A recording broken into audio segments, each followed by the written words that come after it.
Hey guys, this is Comic Uno and Comic Frontline, and today I'm doing the indie comic book review where I try to spotlight an indie comic book because I am an indie creator myself for the comic Like Father Like Daughter, so I know how hard it is to spread the word. So this week I'll be talking about a Kickstarter book, or a previous Kickstarter that I did back up myself, and that was Tezla, issue 1. So really excited to talk about this book. So let's start talking about the cover first. So here we get to see introduction of our main hero, but also the main villain of this storyline, who's introduced in the end of the issue. Now, the interior artwork, really solid. Like that it looks kind of cartoony, but not so cartoony that it looks kid-like. It just kind of has that cartoony feel to it.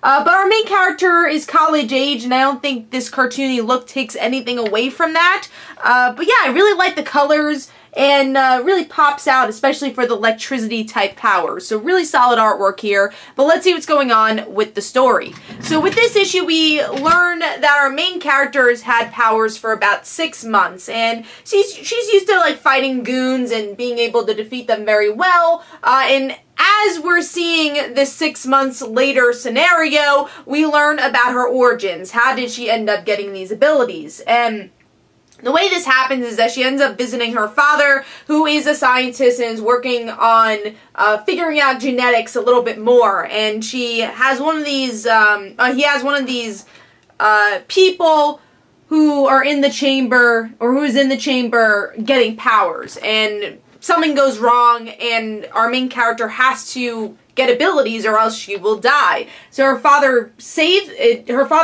her by giving her abilities. And that's how we end up in our present scenario, where she has these powers and is going up against this guy who we don't know, but she says, hey, you know, I've been pretty good at this superhero thing up to now, but this might be a hard battle to fight. And overall, I thought this was pretty solid. We get the personality of the main character pretty well here. I like that she's college age. I think that's a bit different from what we usually get with superhero comics. Hopefully we get to see that aspect played into the book a bit more. I like that the father's involved with the origins. It's a solid origin story. We get to really see exactly how she gets her powers and what she's going to do next. So if you're interested in the power aspect and this idea of this story, go check it out. I'll put some links for the comic and the creator in the description below. So hopefully you guys enjoyed. This is Comic Uno, Comic Frontline. Don't forget to follow me on Twitter. Don't forget to like my Facebook page. Also, description below, there are links for my comic book, Like Father Like Daughter. And don't forget to like the Facebook page of Like Father Like Daughter. And I'll see you guys later. Bye.